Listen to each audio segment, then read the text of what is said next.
নমস্কার, কেমন আছেন সবাই? আজকের আরও একটি ভ্লগে আপনাদের সকলকে স্বাগত। ভিডিওটা হচ্ছে ভাইফোঁটার সময় যখন আমি আমার বাপের বাড়ি গেছিলাম তখনকার ভিডিও।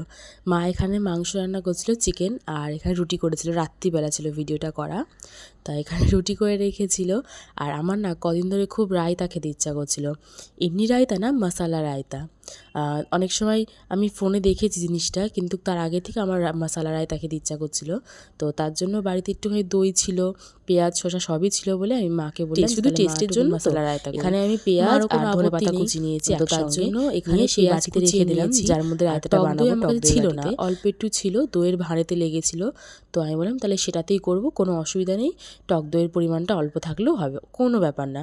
আর এখানে একটা স্টিলের হাতার মধ্যে একটু সর্ষের তেল নিয়েছি। সর্ষের তেলটা আপনারা আপনাদের পরিমাণ মতন দেবেন, যতটুকুনি মানে রায়তা বানাবেন ততটুকুনি সর্ষের তেল আপনারা পরিমাণ মতো নিয়ে নেবেন। সর্ষের তেলটা যখন গরম হয়ে যাবে তার মধ্যে গোটা সর্ষে, সাদা সর্ষে অথবা কালো সর্ষে যে কোনো একটা আপনারা দিতে পারেন, কোনো ব্যাপার না। তার মধ্যে কালো জিরে আর একটু লঙ্কার গুঁড়ো এখানে, আর একটু হলুদ দিয়ে ভালো করে, এখানে আমি লাল লঙ্কা একটুখানি ইউজ করেছি, মানে ঝাল যেটা, সেই শুকনো লঙ্কা গুঁড়ো ইউজ করেছি। আর এখানে কাশ্মীরি লঙ্কা গুঁড়ো ইউজ করেছি, আর একটু হলুদ দিলাম, বললামই তো। দিয়ে যখন মশলাটা বেশ ভালো করে ভাজা হয়ে যাবে, গন্ধ যখন বেরোবে, অবশ্যই কালো জিরেটা কিন্তু দেবেন। মশালা রায়তাতে কিন্তু কালো জিরেটা ভীষণ ভাল লাগে।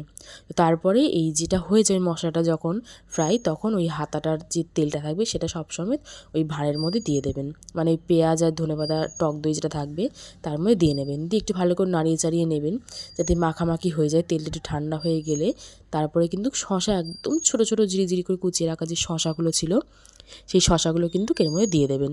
দেওয়ার পরে পরিমাণ মতো নুন দেবেন, একটুখানি বিট নুন দিতে পারেন, সাদা নুনও দিতে পারেন, আর একটু চাট মশলা। চাট মশলাটা আপনাদের টেস্ট অনুযায়ী দেবেন, কিন্তু এটাতে কোনো অসুবিধা নেই। আমি আমার টেস্ট অনুযায়ী এখানে চাট মশলা ইউজ করেছি।